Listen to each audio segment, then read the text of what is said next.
السلام عليكم ورحمة الله وبركاته.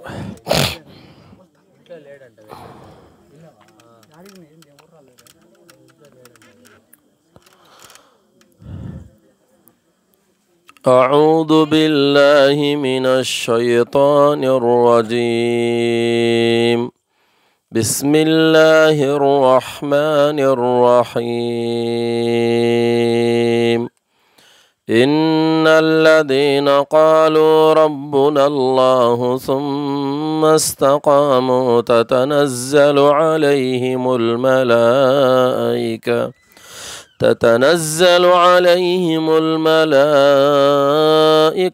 ألا تخافوا ولا تحزنوا وأبشروا بالجنة التي كنتم توعدون. نحن أولياؤكم في الحياة الدنيا وفي الآخرة ولكم فيها ما تشتهي أنفسكم ولكم فيها ما تدعون. نزلا من غفور رحيم. ومن أحسن قولا ممن دعا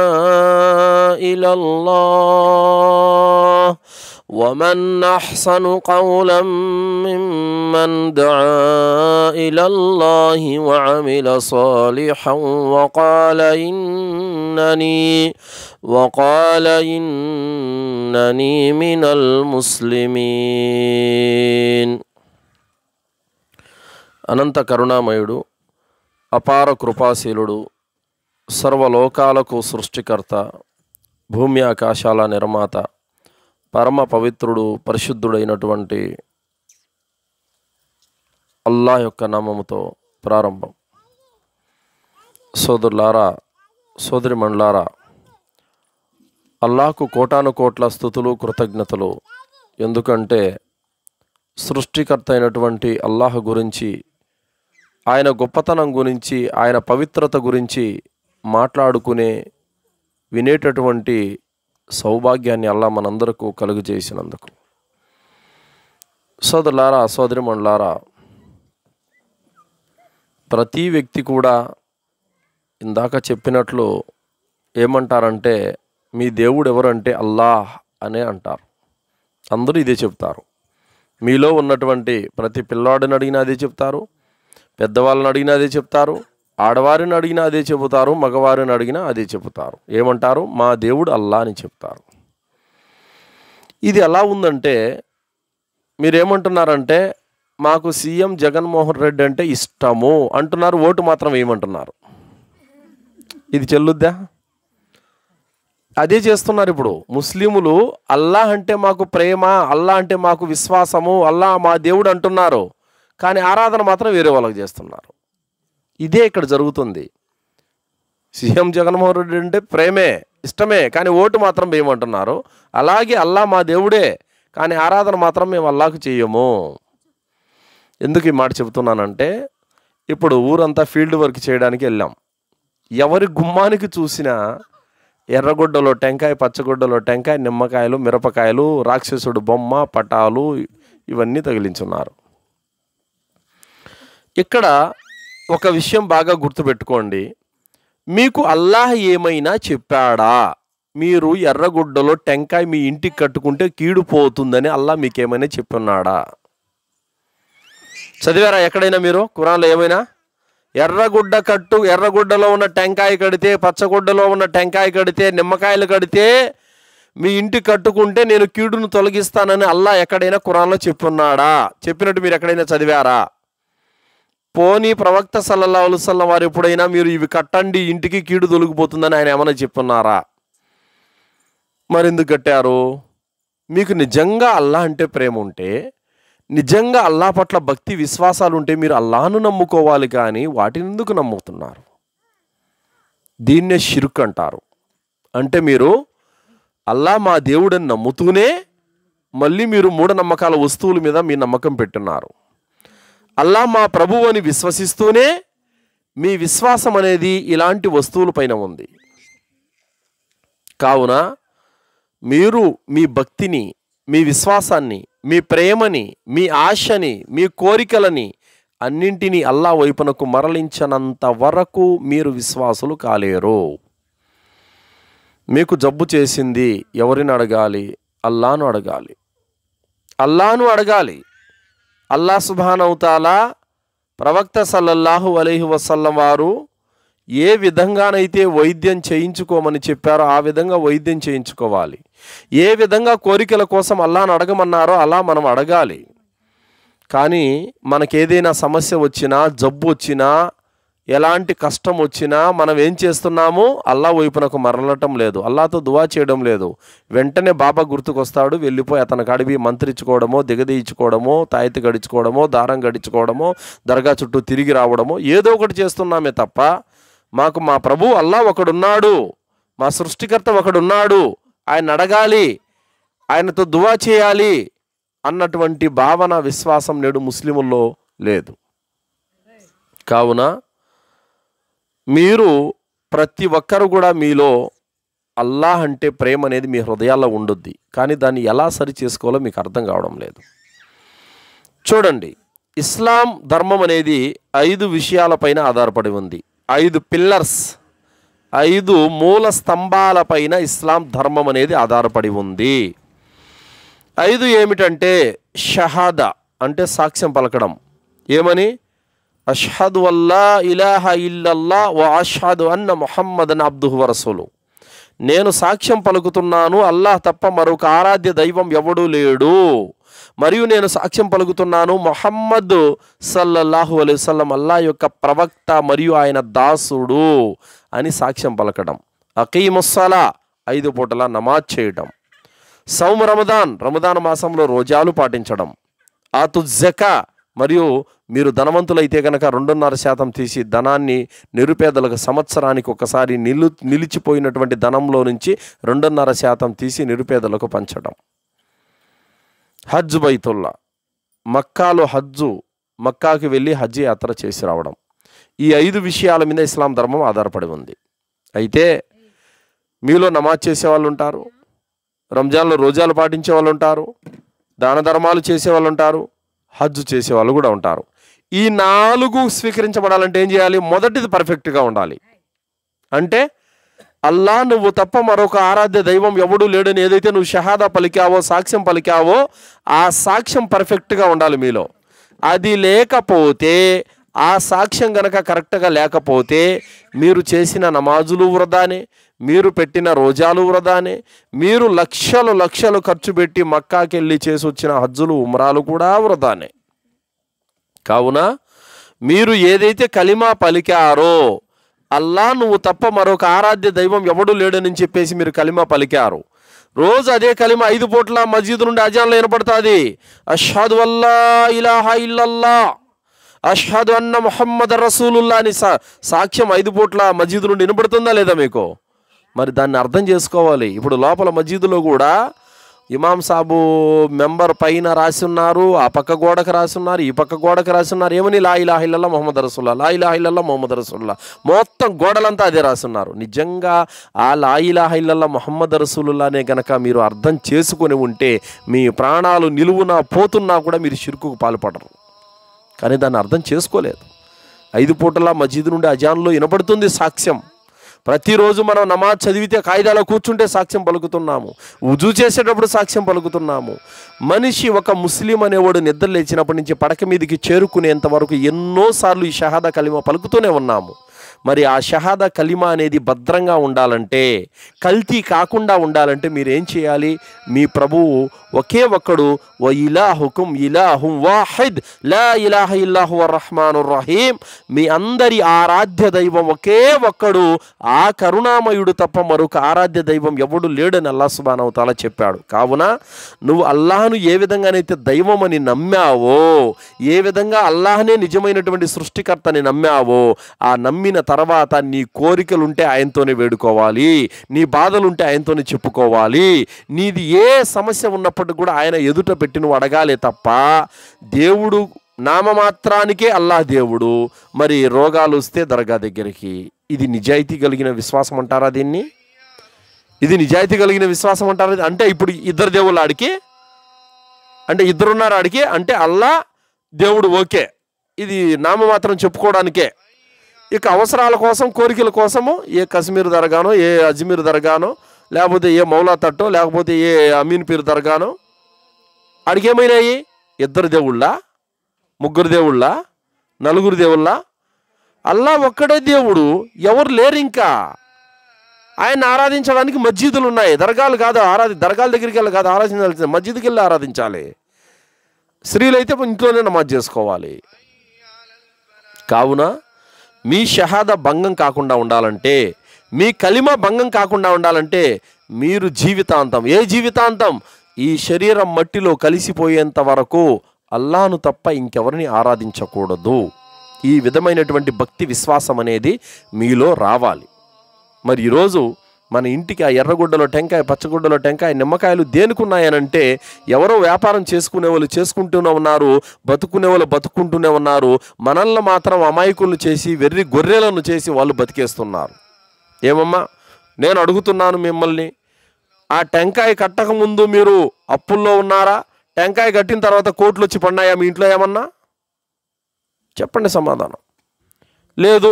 ఆ టెంకాయ కట్టిన తర్వాత మీ ఇంట్లో ఎవరికే కానీ జబ్బులే రాలేదా అసలు? అలా అయితే చెప్పండి, ఊరంతా పంచేద్దాం, ఎవడే కానీ హాస్పిటల్ కూడా పోకుండా.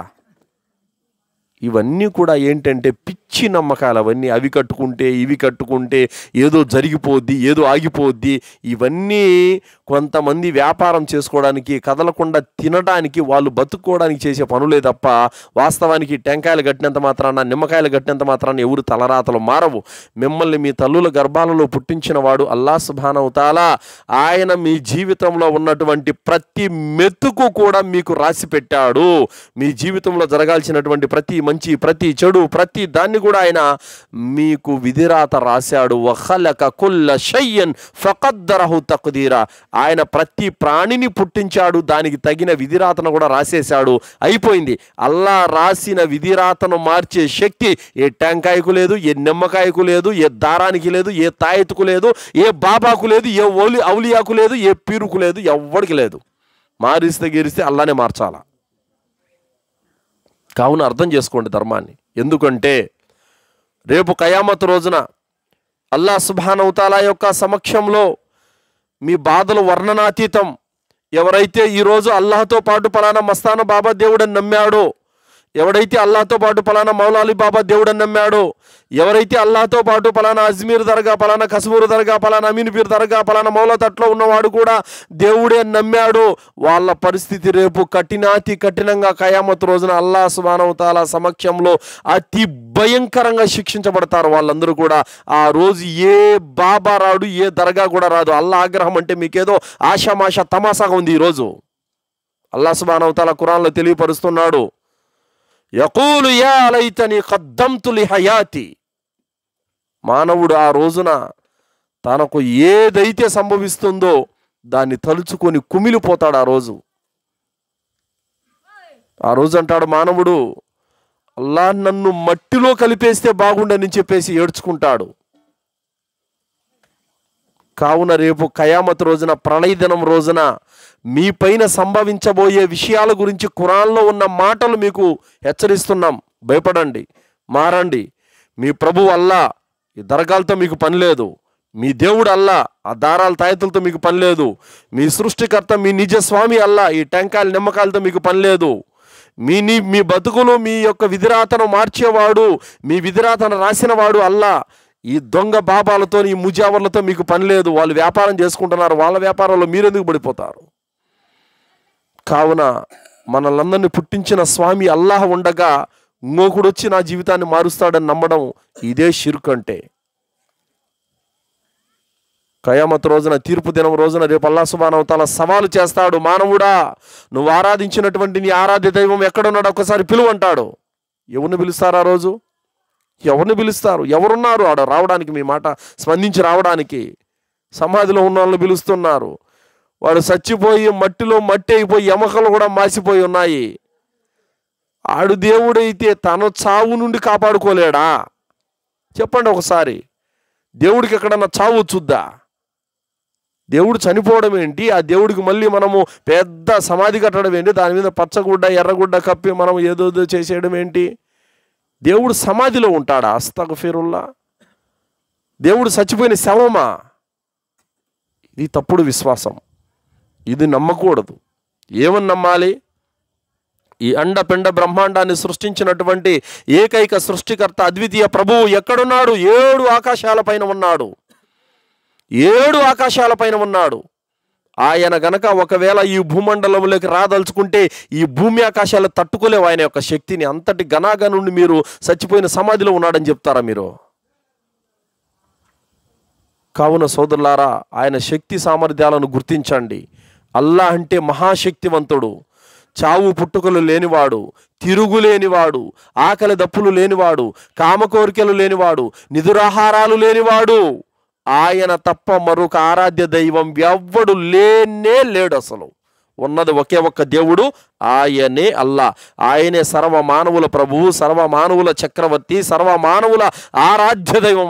ఆయన మానవులకు ఒక్కరికే కాదు, పర్వతాలకు, సముద్రాలకు, చెట్లకి, పుట్లకి, ఈ భూమండలం మీద ఉన్నటువంటి అన్ని ప్రాణులకి ఆయనే దేవుడు. ఆకాశాల పైన ఉన్న దైవదూతలకు ఆయనే దేవుడు, భూమండలంలో ఉన్న సకల ప్రాణులకు ఆయనే దేవుడు, భూమిలో ఉన్నటువంటి సముద్ర గర్భంలో ఉన్నటువంటి సకల జీవులకు కూడా ఆయనే దేవుడు. వీళ్ళకొక దేవుడు, వాళ్ళకొక దేవుడు, మాకో దేవుడు, మీకో దేవుడు, మీ ఇంటి దేవత వేరు, మా ఇంటి దేవత వేరు. ఇవన్నీ ఎవరు పెట్టారు? ఎవడికి ఇష్టం వచ్చినట్టు వాడు ఏవంటే పేర్లన్నీ పెట్టేసుకుంటే దేవుళ్ళు అయిపోతారా?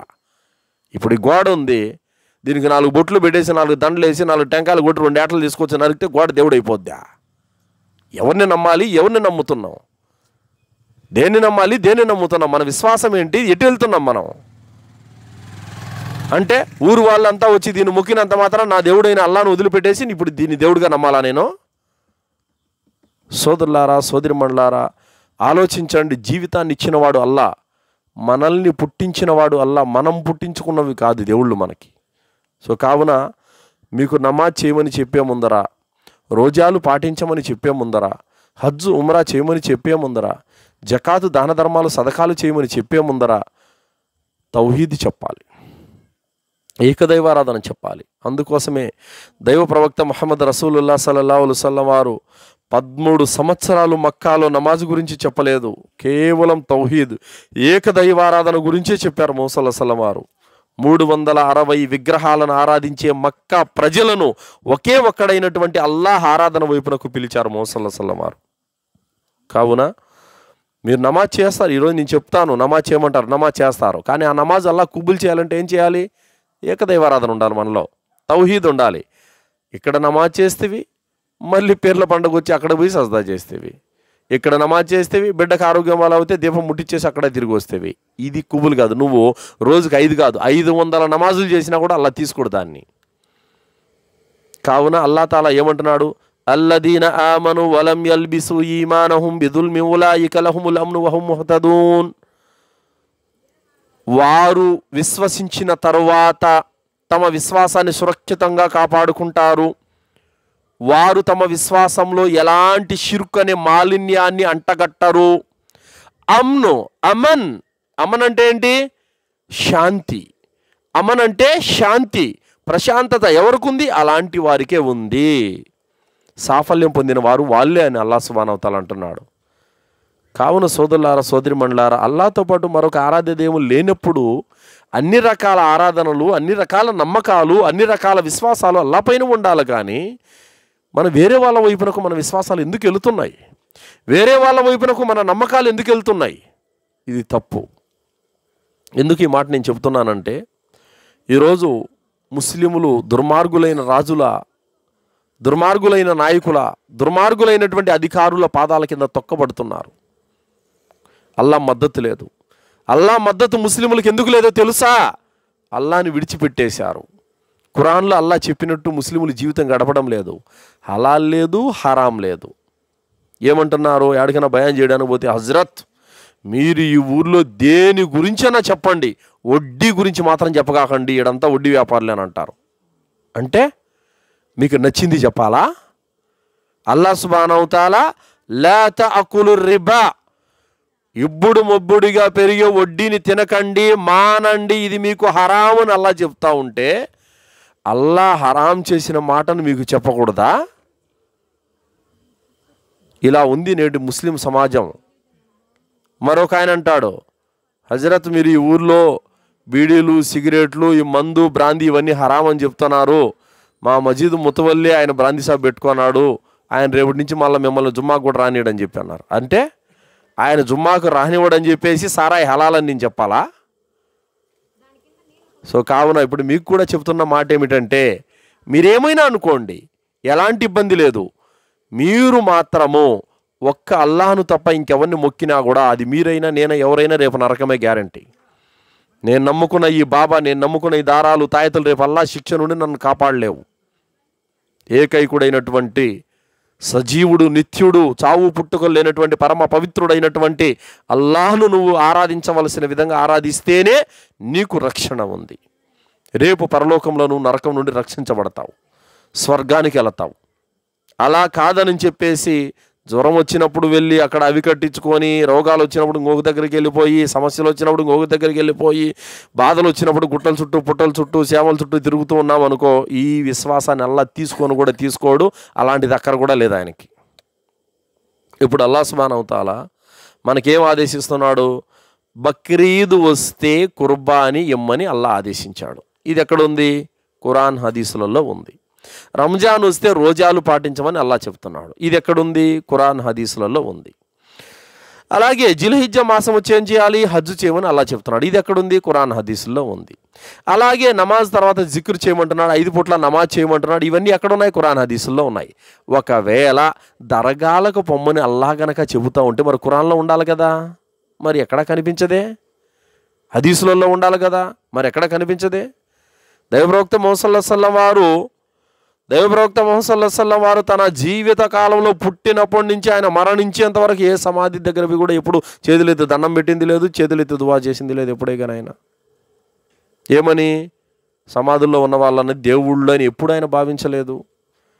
ఆయన చేయని పని మనం ఎందుకు చేస్తున్నాం? ఇస్లాం ధర్మం నేర్పడానికి వచ్చిన గురువు ముహమ్మద్ సల్లల్లాహు అలైహి వసల్లం వారు, ఇస్లాం ధర్మాన్ని, ఇస్లాం బాట మీద మనల్ని నడిపించడానికి వచ్చినటువంటి ఒక ప్రవక్త ముహమ్మద్ సల్లల్లాహు అలైహి వసల్లం వారు.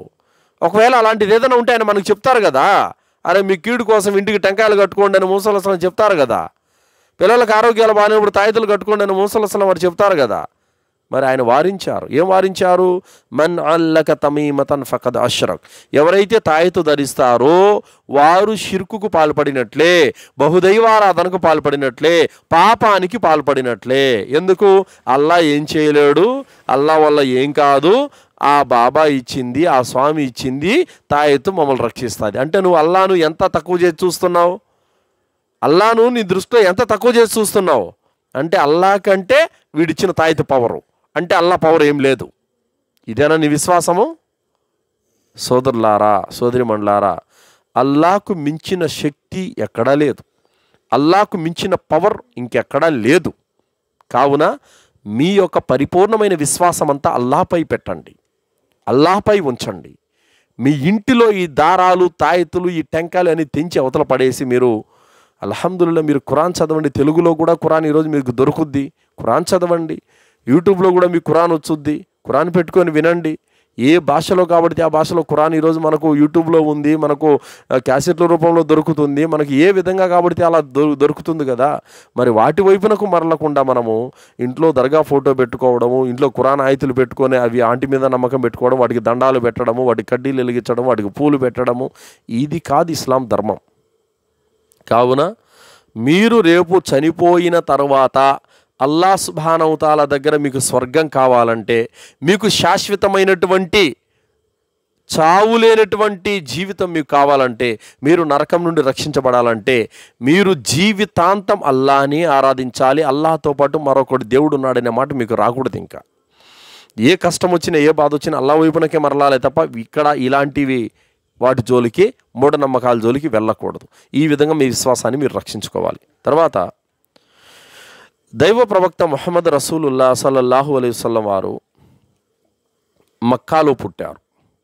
ఆయన దాదాపు 40 సంవత్సరాల జీవితం ఆ మక్కా ప్రజల మధ్యనే, అజ్ఞానాంధకారాల్లో ఉన్నటువంటి ప్రజల మధ్యనే ఆయన బ్రతికారు.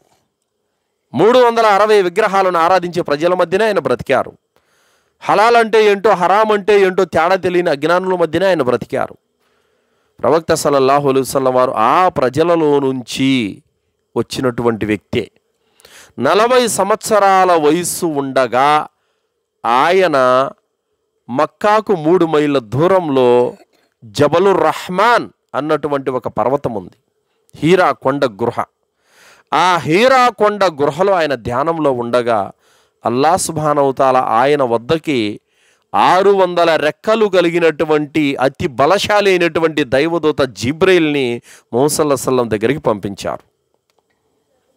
అప్పటి వరకు ప్రవక్త ముహమ్మద్ సల్లల్లాహు అలైహి వసల్లం వారికి, ఆయనకి ఇస్లాం ధార్మిక జ్ఞానం అనేది ఏమీ లేదు. కాదంటే విగ్రహారాధన తప్పని ఆయనకు అర్థమవుతోంది. ప్రజలు చేసే పాపకార్యాల పట్ల ఆయనకు బాధ కలుగుతోంది. అల్లాహ్ సుబ్హానహు తఆలా ఖురాను గ్రంథాన్ని మొట్టమొదటిసారిగా అప్పుడే దింపాడు. రంజాన్ మాసంలో లైలతుల్ ఖద్రులో దింపాడు దాన్ని. ముహమ్మద్ సల్లల్లాహు అలైహి వసల్లం వారికి 40 సంవత్సరాల వయసులో ఉండగా జిబ్రీల్ అలైహిస్సలాం ద్వారా అల్లాహ్ సుబ్హానహు తఆలా ఖురాన్లోని 5 వాక్యాలు పంపించారు. అప్పటి నుండి ఆయన ప్రవక్త అయ్యారు. ప్రవక్త అయిన తర్వాత ప్రజలకందరికీ ధర్మ బోధన చేశాడు. ఖూలు తుఫ్లిహు లా ఇలాహా ఇల్లల్లాహు దఖలల్ జన్న. ఓ ప్రజలారా, మీ అందరి ఆరాధ్య దైవం ఒకే ఒక్కడని విశ్వసించండి, మీరందరూ స్వర్గానికి వెళ్తారని ముహమ్మద్ సల్లల్లాహు అలైహి వసల్లం వారు పిలిపించారు.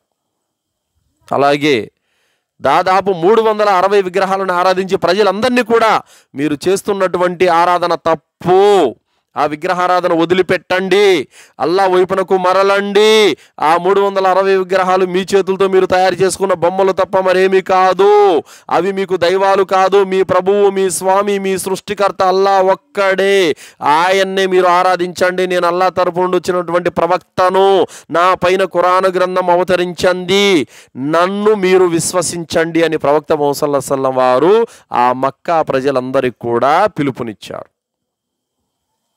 ప్రవక్త సల్లల్లాహు అలైహి వసల్లం వారు వారి మధ్యన కొన్ని సంవత్సరాల పాటు అల్లాహ్ మార్గం వైపునకు పిలిస్తే తమ కుటుంబీకులే శత్రువులుగా మారిపోయారు. ఆయనకి కుటుంబీకులే శత్రువులుగా మారిపోయారు. ప్రవక్త సల్లల్లాహు అలైహి వసల్లం వారు దెబ్బలు తిన్నారు, కష్టాలు పడ్డారు, బాధలు పడ్డారు, బంధువులు దూరమయ్యారు, కూతుళ్ళను ఏడిపించారు, కూతుళ్ళకు విడాకులు ఇచ్చేశారు, నానా రకాలుగా ఇబ్బందులు పెట్టారు. ఎన్ని రకాలుగా ఇబ్బందులు పెట్టినప్పటికీ కూడా ప్రవక్త సల్లల్లాహు అలైహి వసల్లం వారు ధర్మ ప్రచారాన్ని విడిచిపెట్టలేదు.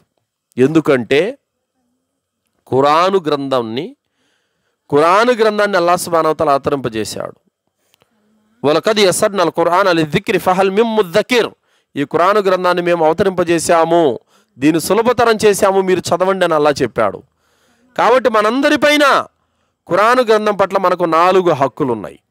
4 హక్కులు ఖురాను పట్ల మనకున్నాయి. ఆ 4 హక్కులు ఏంటి? 1, ఖురాన్ని మనము చదవాలి, మొదటి హక్కు. రెండోది ఏంటి? అర్థం చేసుకోవాలి. మూడోది ఏంటి? ఆచరించాలి. నాలుగోది ఏంటి? దావత్ చేయాలి, అంటే ఖురాన్ని వ్యాపింపజేయాలి, ప్రచారం చేయాలి. ఈ 4 హక్కులు మనకు ఖురాన్ పట్ల ఉన్నాయి. ఏ ముస్లిం అయితే 4 హక్కులను నెరవేరుస్తాడో అతను కరెక్ట్గా ఖురాన్ పట్ల హక్కు నెరవేర్చిన వాడవుతాడు. ఒకవేళ ఈ 4 హక్కులు నెరవేర్చలేదంటే ఖురాన్ను అతనికి సిఫారసు చేయదు. ఖురాన్ అతనికి సిఫారసు చేయదు. ఆ 4 హక్కులు నెరవేరిస్తేనే ఖురాన్ అతనికి సిఫారసు చేస్తుంది కయామత్ రోజున. మరి ఈరోజు ఖురాన్నే మనం చేతపట్టలేదు, మరి రేపు అల్లాహ్ దగ్గర నువ్వేం సమాధానం చెబుతావు? చదివావా అంటే లేదు, పోనీ అర్థం చేసుకున్నావా అంటే లేదు, పోనీ ఆచరించావా అంటే లేదు, పోనీ అందులో ఉన్న విషయాలు నలుగురికి ఏదైనా చెప్పే విషయం దేవుడు ఎరుగు, కనీసం చదవాలి కదా ఇడా. సో కావున ఖురాన్ అల్లాహ్ సుబ్హానహు వ తఆలా దేనికి పంపాడు? అలమరలో పెట్టుకోవడానికో, బట్టల్లో చుట్టు పెట్టుకోవడానికో, బీరవాల్లో పెట్టుకోవడానికో కాదు పంపింది. మీరు చదవాలని, చదివి సన్మార్గం పొందాలని, అర్థం చేసుకోవాలని, ఆచరించాలని అల్లాహ్ మీపై ఖురాన్ను అవతరింపజేశాడు. మరి ఈరోజు ఖురాన్ను చదవకుండానే ఎవరైనా సన్మార్గం పొందగలరా? పొందలేరు. ఖురాన్ అనుసరించకుండానే ఎవరైనా సన్మార్గాన్ని పొందగలరా? పొందలేరు. ఖురాన్ను ఆచరించకుండానే ఎవరైనా సరే రుజుమార్గాన్ని పొందగలరా? పొందలేరు. కావున ఖురాను గ్రంథాన్ని తప్పనిసరిగా చదవాలి. మాకు చదువు రాదండి అని అంటే కనీసం చదువు వచ్చిన వాళ్ళ దగ్గర అయినా సరే చెప్పించుకోవాలి. చెట్ల కింద నీడ ఉంటే చల్లగా మంచాలు వేసుకుంటారు. ఏమరా ఈరోజు రాజకీయం ఏంటి, చంద్రబాబు ఏంటి, జగన్ ఏంటి అని చెప్పేసి అడిగి మరీ తెలుసుకుంటారు. మరి నీ ప్రభువు నీ కోసం పంపిన ఖురాను గ్రంథం గురించి అడగవా? ఏ సినిమాలో ఎవడు నటించాడు, ఎవరేంటి, అట్లే మంచి అన్నీ తెలుసుకుంటావే. రాజంపేటలో ఏం జరిగిందో, నందలూరులో ఏం జరిగిందో, ఎమ్మెల్యే ఎవరో, ఎంపీ ఎవరో అన్నీ తెలుసుకుంటావే. మరి నీ పుట్టుకకు మూల కారణమైనటువంటి ఆయన గురించి నువ్వు తెలుసుకోవా? అక్కర్లేదా? తెలుసుకోవాలి. మరి ఏ విధంగా అల్లాహ్ సుబ్హానహు వ తఆలా నీకు స్వర్గాన్ని ఇస్తాడు? దేనికి ఇస్తాడు అల్లా? నీలో ఏమైనా ప్రత్యేకత ఉందా? నువ్వేమైనా అల్లాహ్ కోసం చేసావా? పోనీ నీ భక్తి విశ్వాసం ఏమైనా నిజాయితీ అంటే కాదు. పోనీ నువ్వేమైనా అల్లాహ్ కోసం త్యాగాలు చేస్తున్నావంటే లేదు. మరి ఏం చూసి అల్లాహ్ నీకు స్వర్గాన్ని ఇస్తాడు? కావున సోదరులారా, దైవ ప్రవక్త సల్లల్లాహు అలైహి వసల్లం వారు ఆయన పైన ఖురాను గ్రంథం అవతరించింది. ఆ ఖురాను గ్రంథాన్ని ఆయన ప్రజలకు బోధించాడు. ఆ బోధించేటటువంటి తరుణంలో ఆయనకు ఎన్నో కష్టాలు, ఎన్నో బాధలు, ఎన్నో ఎదురు దెబ్బలు ఇవన్నీ కూడా తగిలాయి. 23 సంవత్సరాల కాలం పాటు ఆయన పైన వచ్చినటువంటి కష్టాలలో ఏ ఒక్క కష్టం మన మీదకి వచ్చినా కూడా మనం తట్టుకోలేము, నిలబడను కూడా నిలబడలేము. ప్రవక్త సల్లల్లాహు అలైహి వసల్లం వారు ధర్మ ప్రచార నిమిత్తం అని చెప్పేసి జైద్ రదియల్లాహు అన్హు వారిని వెంట తీసుకొని వెళ్ళారు. తాయిఫ్ నగరానికి వెళ్ళారు. తాయిఫ్ నగరానికి వెళితే అక్కడ ధర్మ ప్రచారం చేయిస్తున్నారు. ఈలోపు కొంతమంది అల్లరి ముఠా కలుసుకొని ప్రవక్త సల్లల్లాహు అలైహి వసల్లం వారిని కొట్టాలని ప్లాన్ వేశారు. యువకులంతా ఏకమైపోయి మూకుమ్మడిగా దాడి చేశారు. రాళ్లతో కొట్టారు. ఎలా కొట్టారంటే దాదాపు కొన్ని మైళ్ళు దూరం ఆయన్ని తరిమి కొట్టారు. ఆ విధంగా కొట్టారు ముహమ్మద్ సల్లల్లాహు అలైహి వసల్లం వారిని. ఎట్లా అయిపోయిందంటే రాళ్లతో కొట్టగా ముహమ్మద్ సల్లల్లాహు అలైహి వసల్లం వారి శరీరంలో రాయి తగలని ప్రదేశమే లేదు అసలు. ఆ విధంగా ఆయన యొక్క శరీరం అంతా కూడా రక్తము కారిపోతూ ఉంది. ఎలా కారిపోతుందంటే ఆయన వేసుకున్నటువంటి చెప్పుల్లో రక్తం నిలిచిపోయి గడ్డగట్టిపోయింది అనమాట. స్పృహ తప్పి పడిపోయారు ముహమ్మద్ సల్లల్లాహు అలైహి వసల్లం వారు. అల్లాహ్ సుబ్హానహు వ తఆలా ఆగ్రహాన్ని వ్యక్తం చేశాడు. పర్వతాల దైవదూతను పంపించాడు. పర్వతాల దూతలు వచ్చి అన్నారు, ఓ ప్రవక్త సల్లల్లాహు అలైహి వసల్లం, మిమ్మల్ని ఇంతగా చిత్రహింసలు పెట్టినటువంటి ఈ జాతిని మేము 2 పర్వతాల మధ్యన నలిపి నాశనం చేస్తాము, మీరు ఒక్క మాట చెప్పండి అని అన్నారు. అనగానే ముహమ్మద్ సల్లల్లాహు అలైహి వసల్లం వారు, లేదు నయానో భయానో నేను నా జాతిని మార్చుకుంటాను, వీళ్ళు మారకపోతే వీళ్ళ సంతానమైన మారతారన్నటువంటి ఆశ నాకుంది, మీరు వెళ్ళిపోండి అని చెప్పారు ఆయన. ఆ విధంగా దైవ ప్రవక్త సల్లల్లాహు అలైహి వసల్లం వారు ప్రజలకు ధర్మ ప్రచారాన్ని చేశారు. ఎందుకు చేశారనంటే, నా ఉమ్మత్తు ప్రజలు నరకానికి వెళ్ళకూడదు, నా ఉమ్మత్తు ప్రజలు నరకం నుండి రక్షించబడాలి అన్నటువంటి తపనతోటి, బాధతోటి ఆయన ఈ విధంగా ధర్మ ప్రచారం చేశారు. ఆయన ధర్మ ప్రచారం చేసిన తర్వాత ఊరుకోలేదు. ఇండియాకు కూడా ఆయన లేఖలు పంపారు. దేశాలకు కూడా ఆయన లేఖలు పంపారు. అల్లా తప్ప మరొక ఆరాధ్య దైవం ఎవడు లేడు, నా పైన ఖురాన్ గ్రంథం అవతరించింది, ముహమ్మద్ నేను దైవ ప్రవక్తను, మీరు నన్ను నమ్మితే, నన్ను విశ్వసిస్తే మీరు స్వర్గానికి వెళతారన్నటువంటి సందేశాన్ని ప్రవక్త సల్లల్లాహు అలైహి వసల్లం వారు దేశాల్లో ఉన్నటువంటి రాజులకందరికి కూడా లేఖలు పంపారు. ఆ లేఖలు ఇండియాకు కూడా వచ్చాయి. ఎంతోమంది అరబ్బు వ్యాపారస్తులు ఇక్కడికి వచ్చి ఇస్లాం ధర్మాన్ని వ్యాపింపజేశారు. కానీ రాను రాను మూఢనమ్మకాలు అనేటివి చోటు చేసుకున్నాయి. ఈ విధంగా దైవ ప్రవక్త సల్లల్లాహు అలైహి వసల్లం వారు మనము స్వర్గానికి వెళ్ళాలని చెప్పేసి, మనం రుజుమార్గం మీదకి రావాలని, సన్మార్గం పొందాలని ఎంతలా మన కోసం ఆయన ఏడ్చేవాళ్ళంటే, ఒకానొక సందర్భంలో ప్రవక్త ముహమ్మద్ రసూలుల్లాహ్ సల్లల్లాహు అలైహి వసల్లం వారు సజ్దాలో పడిపోయారు. ఎంతసేపటికి ఆయన లేయడం లేదు.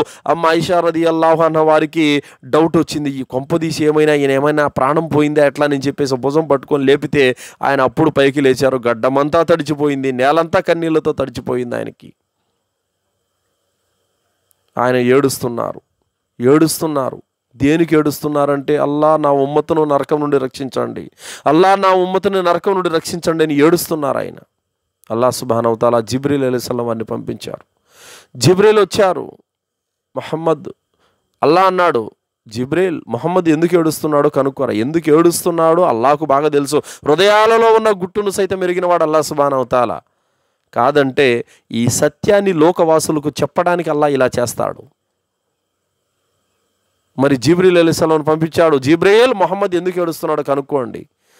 జిబ్రీల్ అలైహిస్సలాం వారు వచ్చారు. మొహమ్మద్ ఎందుకు మీరు ఏడుస్తున్నారంటే, కయామత్ రోజున నా ఉమ్మత్ నరకానికి వెళుతుంది, నరకం నుండి కాపాడమని చెప్పండి అల్లాహ్కని చెప్తే, మరి జిబ్రీల్ అలైహిస్సలాం వారు వెళ్ళారు. అల్లా ఆ మొహమ్మద్ తన ఉమ్మత్ గురించి ఏడుస్తున్నారు. ఉమ్మత్ అంటే ఎవరు? ప్రజలు, మనమే. మన గురించి ఆయన ఏడుస్తున్నారు.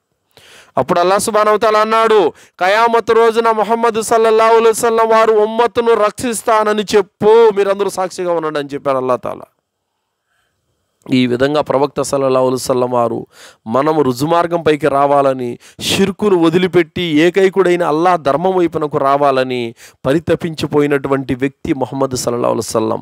మన అమ్మా నాన్నల కంటే, మన భార్య బిడ్డల కంటే మన క్షేమాన్ని కోరుకున్న మహోన్నతమైనటువంటి వ్యక్తి ప్రవక్త సల్లల్లాహు అలైహి వసల్లం వారు. ఈరోజు దరిద్రం ఏంటంటే ఆయన పేరు కూడా కనీసం తెలియదు ఈరోజు ముస్లిం సమాజానికి.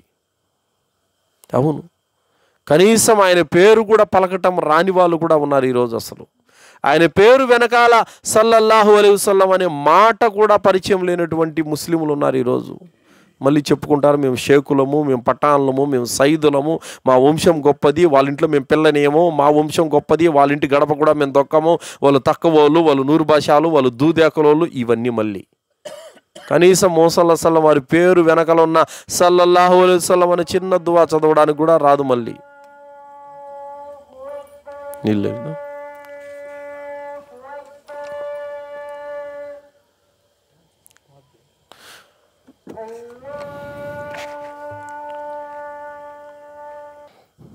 కావున మీరు అల్లాహ్ సుబ్హానహు వ తఆలా దగ్గర నరకం నుండి రక్షించబడి స్వర్గంలోకి వెళ్ళాలంటే ఆయన ఏదైతే మీ వద్దకు మెసేజ్ పంపాడో ఆ మెసేజ్ని మీరు స్వీకరించాలి. ఆ మెసేజ్ లా ఇలాహ ఇల్లల్లా ముహమ్మద్ రసూలుల్లా, అల్లాహ్ తప్ప మరొక ఆరాధ్య దైవం ఎవడు లేడు, ముహమ్మద్ అల్లాహ్ యొక్క ప్రవక్త అన్నటువంటి కలిమాకు మనస వాచ కర్మణ త్రికరణ శుద్ధితో మీరు దాన్ని పలికి విశ్వసించి ఆచరిస్తే అప్పుడు మీరు స్వర్గానికి వెళతారు. కావున మీ యొక్క షహాదా ఏదైతే ఉందో, సాక్ష్యం ఏదైతే ఉందో దాన్ని భంగం చేసుకోకండి. భంగం చేసినట్లయితే కనుక అది ఎలాంటిదంటే, మీరు ఒక తొట్టుంది, చాలా దూరం నుంచి నీళ్లు మోసుకొచ్చి వారం రోజులు తొట్టులో నీళ్లు నింపారు. వారం తర్వాత ఏదో ఒక బురదలో అక్కడ మురికి కాలువలో ఉన్నటువంటి ఒక జగ్గుడు ఆ మురికి తీసుకొని వచ్చి దాంట్లో పోస్తే పనికొస్తాయి ఆ నీళ్ళు? అంతే. మీరు సంవత్సరం అంతా 5 పూట్ల నమాజ్ చేసి ఒక్కరోజు ఆ మౌలా తట దగ్గర పోయి వచ్చి దేవుడిని నమ్మినా కూడా మీరు సంవత్సరం చేసిన ఆరాధనలంతా వృధానే, లాభం లేదు. సోదరి మండలారా, సోదరులారా, ఒక్కసారి గుర్తుపెట్టుకోండి, ఇస్లాములో స్పష్టంగా క్లారిటీగా ఉంది. ఏంటి? అల్లాహ్ను తప్ప ఇంకెవరిని ఆరాధించకూడదు. క్లారిటీ. దీనంత క్లారిటీ ఏ ధర్మము ఇవ్వదు, ఏ మతం కూడా మీకు ఇవ్వదు. అంత క్లారిటీతో ఉంది. ఒకసారి ఆలోచించండి, ధర్మం అనేది ఎలాంటిదంటే, కనీసము పచ్చి ఉల్లిపాయ ఉంది కదా, ఉల్లిపాయ నమిలి కూడా మస్జిద్కు రావద్దని చెప్తుంది. ఎందుకంటే వెగటు వాసన. హలాలైనప్పుడు కూడా ఉల్లిపాయ హలాలే, కానీ అది నమిలి మస్జిద్కు రావద్దని చెప్తుంది. బీడీలు సిగరెట్లు కూడా కుల్లు ముష్కరిన్ హరాం అని చెప్తుంది ఇస్లాం ధర్మం. బీడీలు సిగరెట్లు కూడా మీకు హరామేనని చెప్తుంది. ఆ దర్గాల దగ్గర ఉండే నీచులు ఆ బీడీలు తాగుతూ, ఆ సిగరెట్లు తాగుతూ, ఆ ఒక్కాకేసుకొని వాళ్ళ నోరంతా పుచ్చిపోయి కంపు కొడతా ఉంటుంది వాళ్ళ దగ్గర. వాళ్ళు మన బతుకులు బాగు చేస్తారా? వాళ్ళు ఇచ్చే తాయిత్తేసుకుంటే మనకు బాగా అయిపోద్దా? ఎవరిని మనం మొక్కుతున్నాం ఒకసారి ఆలోచించండి. సో కావున ఇస్లాం ధర్మం పక్కా క్లారిటీగా చెబుతుంది. లా ఇలాహ ఇల్లల్లా కలిమాను చిత్తశుద్ధితో నిజాయితీగా ఎవడైతే పలికి విశ్వసించి ఆచరిస్తాడో వాడికి స్వర్గం ఉంది, ఆడవారు కానీ మగవారు కానీ. సో కావున షిర్క్ బహుదైవారాధన జోలికి వెళ్ళకూడదు, మూఢనమ్మకాల జోలికి వెళ్ళకూడదు. తాయెత్తులు, దారాలు, టెంకాయలు, నిమ్మకాయలు, ఈ వజ్రము, రావుకాలము, యమగండము, ఇవన్నీ బతుకు తెరువు కోసం పెట్టుకున్నారు కొంతమంది. గుర్తుపెట్టుకోండి, ఒక భారతదేశం దాటుకుంటే యాండేగం లేవు ఇవన్నీ కూడా. వాళ్ళు ఊరు పాటించరు, మనం గొర్రెలం కాబట్టి పాటిస్తున్నాం, అన్నీ నమ్ముతుంటాం. నిద్రలేసిన అంటే పిల్లి ఎదురు వచ్చిన భయమే, కుక్క ఎదురు వచ్చిన భయమే, ఎవరన్నా మనిషి ఎదురు వచ్చిన భయమే, అన్నిటికీ భయమే. ఒకడంటాడు నేను పొద్దున్నే అనుకున్నా, వాడు ఎదురొచ్చినప్పుడే అనుకున్నా ఈరోజు ఏదో ఒకటి అవుద్దని నేను చెప్పేసి అంటాడు. ఈ ఆకాశం నుండి ఏమైనా పిలుపు వచ్చిందా వాడు ఎదురొచ్చినందుకే వీడికి బండి యాక్సిడెంట్ అయిందని? ఎవరు చెప్పారు? ఎట్లా నమ్ముతారు అలాగా? విధిరాతలో ఉంది కాబట్టి జరిగిందని నమ్మండి, అంతేగాని వాడు ఎదురొచ్చినందుకే జరిగిందని నీకు ఎవరు చెప్పారు? ఆకాశం నుండి ఏమైనా పిలుపు వచ్చిందా? అరే పలానాడు ఎదురొచ్చినాడరా అందుకే నీకు అయింది ఈరోజు అని చెప్పేసి ఎవరన్నా చెప్పారా? అన్ని అనుమానాలు, మూఢనమ్మకాలు. ఈ అనుమానాలని, మూఢనమ్మకాలని ఇస్లాం ధర్మం ఒప్పుకోదు. అందుకోసమే అల్లా తాలా చెప్తున్నాడు, అలం తర ఇలల్లదీన ఊతు నసీబం మినల్ కితాబి యుమినూన బిల్ జిప్తి వత్తాగూత్. ఏమి గ్రంథం ప్రసాదించబడినటువంటి ప్రజల్లో మీరు చూడలేదా? వాళ్ళు జిప్తును తాగుతును కూడా నమ్ముతారు. జిప్తు అంటే మూఢనమ్మకాలు. కావున ఇస్లాంలో మూఢనమ్మకాలకు తావులేదు, వజ్రాలకు వైడూరాలకి తావులేదు, యమగండం రావుకాలానికి తావులేదు, వాస్తులకు ముహూర్తాలకు శకునాలకు మంత్రాలకు ఇస్లాంలో తావులేదు. నిద్ర లేచినప్పటి నుంచి మనిషి వఖలక కుల్ల షయ్యన్ ఫకద్దరహు తక్దీరా, మనిషి యొక్క విధిరాతనే నమ్ముకోవాలి. అలాగే మనిషి ఎక్కడైనా సరే ఏదైనా మంచి జరిగినా కీడు జరిగినా ఏం చేయాలి? వల్ ఖదిరి ఖైరిహి వ షర్రిహి మినల్లాహి తాలా, ఇది అల్లా తరపు నుండి జరిగిందని నమ్మాలి తప్ప వాడు ఎదురొచ్చినందుకు, ఈడు ఎదురొచ్చినందుకు, ఆమె ఎదురొచ్చినందుకు, ఈమె ఎదురొచ్చినందుకు జరిగిందన్నటువంటి మూఢనమ్మకాలు, పిచ్చి మాటలు పలకకూడదు. దాని తర్వాత మీలో నమాజ్ చేసే వాళ్ళు కూడా ఉంటారు. నమాజ్ చేయండి. ఇప్పుడు పిలుపినపడింది కదా, హయ్యాల స్సలా హయ్యాలల్ ఫలా అంటే హయ్యాల స్సలా. సలా అంటే నమాజ్కు రండి. నమాజ్ అనేది ఉర్దూ మాట, సలా అంటే అరబీ మాట. హయ్యా అలల్ సలా నమాజుకు రండి అని పిలిచారు. హయ్యా అలల్ ఫలా నమాజు వైపునకు రండి, నమాజ్ చదివితేనే సాఫల్యం ఉంది, సాఫల్యం వైపునకు రండి అని పిలిచారు. మరి ఇప్పుడు మనం నమాజు వైపునకు వెళ్ళాలా లేదా? సాఫల్యం వైపునకు వెళ్ళాలా లేదా? ఆడవాళ్ళైతే చక్కగా ఉజు చేసుకొని ఇంట్లో నమాజ్ చేసుకోవాలి. మగవాళ్ళు అయితే ఏం చేయాలి? చక్కగా లేచి మస్జిద్కి వెళ్ళిపోయి నమాజ్ చేసుకోవాలి. ఇప్పుడు మగ్రిబ్ నమాజ్లో మనం చూసాం, ఊరు వాళ్ళు ముగ్గురే వచ్చారు. అదేంటి? ఈ ఊర్లో ముగ్గురైన ముస్లింలు, ఈ ఊర్లో ముగ్గురైన ముస్లింలు ఉండేది అంటే ముగ్గురే నమాజ్కి వచ్చారంటే ఆ ముగ్గురైన ముస్లింలు ఇంకా మిగతా వాళ్ళు ముస్లింలు కారా? చూడండి, షేకో పఠానో ఖాను అని ఆధార్ కార్డులో పేరుంటే ముస్లిం కాడు, 5 పూట్ల నమాజ్ చేస్తే ముస్లిం అవుతాడు. రంజాన్లో రోజాలు పాటిస్తే ముస్లిం అవుతాడు. స్తోమత ఉన్నవాడు హజ్ చేసి వస్తే ముస్లిం అవుతాడు. స్తోమత లేకపోతే ఇబ్బంది ఏం లేదు. నమాజ్తో లింక్ ఉంది. ప్రవక్త సల్లల్లాహు అలైహి వసల్లం వారు అన్నారు, ఇన్న బైన రజులి వ బైన షిర్కి వల్ కుఫ్రి తర్కస్సలా. ఒక విశ్వాసికి అవిశ్వాసికి మధ్యన అడ్డుగోడగా నమాజ్ ఉంది. నమాజ్ చేసిన వాడు విశ్వాస అవుతాడు, చేయనివాడు అవిశ్వాస అయిపోతాడు అన్నారు. కావున బుద్ధి పట్టినప్పుడు నమాజ్ చేయడము, పని అయిపోయిన తర్వాత నమాజ్ చేయడము ఇది ముస్లిం విధానం కాదు. పనులు ఉన్నప్పటికీ, సమయము లేకపోయినా ఉన్నప్పటికీ కూడా అల్లాహ్ పిలుపుకు స్పందించి నమాజ్ చేసేవాడే నిజమైన ముస్లిం. అజాన్ వినపడింది, ఏదో పశువులు తోలుకొని పోయినాడు, దూరాన ఉన్నాడు, చెరువు గట్టు మీద ఉన్నాడు, ఆడే ఉజు చేసుకో, ఆడే టవల్ పరుచుకో, చెట్టు కింద ఆడన్నా ఆడే నమాజ్ చేసుకో. అల్హమ్దులిల్లా, ఇస్లాం చాలా సులభతరం. దానికి ఏమంటాడు మళ్ళా? నేను పాకులో లేను అని అంటాడు. మళ్ళీ పాకులో ఉండాలి. నువ్వు ఎప్పుడు పాకులో ఉండాల్సిందే. నువ్వు ముస్లిం అయ్యా. నువ్వు ముస్లిం అంటే ఏంటి? పరిశుద్ధుడు. ముస్లిం అంటే దైవ విధేయుడు. ఎప్పుడు పాకులోనే ఉండాల్సిందే. అంటే నువ్వు అపరిశుద్ధ స్థితిలో ఉన్నా చెల్లుద్దని నువ్వు అనుకుంటున్నావా? చెల్లదు. నీవు వాళ్ళలాగా నువ్వు నిలబడుకొని పాసు పోసి ఒంటి పాస్ అంతా గుడ్డల మీద పోసుకొని అట్ట నీకు అవకాశం లేదు. అల్లా ఇవ్వలేదు నీకు ఆ ఛాన్సు. అల్లా సుబ్హానహు వ తఆలా నీకు అవకాశం ఇవ్వలేదు, అనుమతి ఇవ్వలేదు. నువ్వేం చేయాలి? పాసు పోసుకుంటే నేల మీద కూర్చోవాలి, తుంపర్ల మీద పడకుండా జాగ్రత్త పడాలి. పాసు పోసుకున్న తర్వాత నీటిగా నీ మర్మాంగాన్ని కడుక్కోవాలి. నీకు కొన్ని పద్ధతులు పెట్టాడు అల్లా. ఆ పద్ధతులు పాటిస్తే ముస్లిం అయితే, పాటించకపోతే ముష్రిక్ అయిపోతావు, అవిశ్వాసం అయిపోతావు. మరి నేను పాకులో లేను అని అంటే చెల్లుద్దు అనుకుంటున్నావా? చెల్లదు అది అల్లా దగ్గర. ఎప్పుడూ ఒక ముస్లిం అనేవాడు, ఆడవారు కానీ మగవారు కానీ ఖచ్చితంగా పరిశుభ్రతను పాటించాల్సిందే. లేదు మేము గొల్లకాడికి పోతాము మాకు వర్తించదని, నువ్వు గొల్లకాడికి పోయినా, ఒంటిల కాడికి పోయినా, నువ్వు దేని కాడికి పోయినా నువ్వు ఖచ్చితంగా నీకు వర్తిస్తాయి అవన్నీ, నువ్వు ముస్లిం కాబట్టి. కావున ఇలాంటి సాకులు రేపు అల్లా దగ్గర చెల్లవు. కావున సోదరులారా, సోదరిమణులారా, షిర్కుకు మాత్రం దూరంగా ఉండండి. లేదంటే కనుక పరలోకంలో భయానకమైనటువంటి పరిస్థితులు ఎదుర్కోవాల్సి వస్తుంది.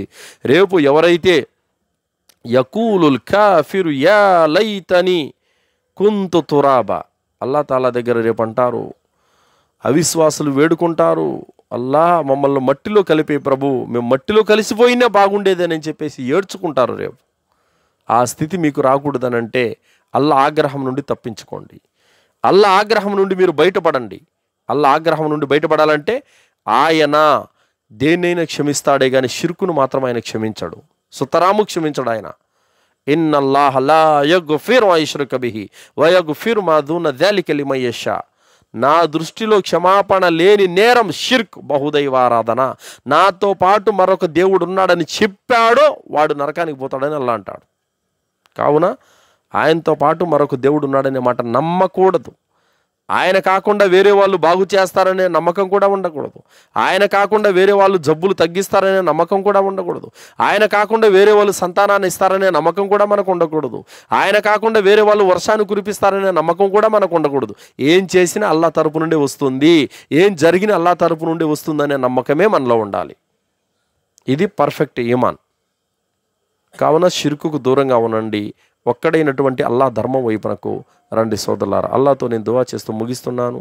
విన్నటువంటి విషయాలపైన సదాచరణ చేసే సద్బుద్ధిని అల్లా మనందరికీ ప్రసాదించుగాక. అల్లా మనకు బ్రతికిన నాళ్ళు ఖురాన్ హదీసు వెలుగులో జీవితం గడిపే భాగ్యాన్ని ప్రసాదించుగాక. అల్లా మనల్ని షిర్కు నుండి, కుఫుర్ నుండి, బిదాతు నుండి, శైతాన్ యొక్క కీడుల నుండి, మహమ్మారి యొక్క రోగాల నుండి అల్లా మనల్ని అందరినీ రక్షించుగాక. అల్లా మనల్ని కబర్ శిక్ష నుండి, జహన్నం నుండి రక్షించుగాక. అల్లా మనకు స్వర్గంలో ఉన్నతమైన దర్జాలను ప్రసాదించుగాక. ఈ పల్లెలో ఎవరైతే అల్లా యొక్క సందేశాన్ని విన్నారో వాళ్ళందరికీ అల్లా సుబ్హానహు వ తఆలా సన్మార్గ భాగ్యాన్ని ప్రసాదించుగాక. సన్మార్గంపై స్థిరంగా ఉండేటువంటి భాగ్యాన్ని ప్రసాదించుగాక. 5 పూట్ల నమాజ్ చేసే భాగ్యాన్ని ప్రసాదించుగాక. అల్లా యొక్క విధులను నిర్వర్తించే భాగ్యాన్ని అల్లా మనందరికీ ప్రసాదించుగాక.